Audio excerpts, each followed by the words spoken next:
மாதம் ஆண்டவர் இந்த ஏப்ரல் மாதம் நமக்கு கொடுக்கிற ஒரு நல்ல வாக்குத்தத்தம், சத்துரு வெள்ளம் போல வந்தாலும் ஆவியானவர் எனக்காக கொடி ஏற்றுவேன். எந்த பிரச்சனை காற்றாற்று வெள்ளம் போல எனக்கு எதிராய் வந்தாலும் எனக்கு பின்பாக அந்த வெற்றியை அறிவிப்பு கொடுக்கிற ஒரு இயேசு, ஒரு பரிசுத்த ஆவியானவர் எனக்காக இருக்கிறார். சத்துரு வருவதற்கு முன்பாகவே எனக்காக அவர் கொடி ஏற்றுகிறார். அவர் ஏற்றுகிற கொடிக்கு 3 விதமான அர்த்தம் உண்டு.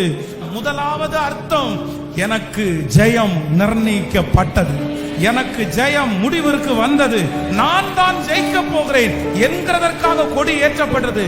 இரண்டாவது, என்னுடைய கொடிக்கு அர்த்தம், இனி போர் செய்யக்கூடாது, இனி போரை நிறுத்துங்கள் என்கிறதற்காக பரிசுத்த ஆவியானவர் எனக்காய் கொடியேற்றுகிறார்.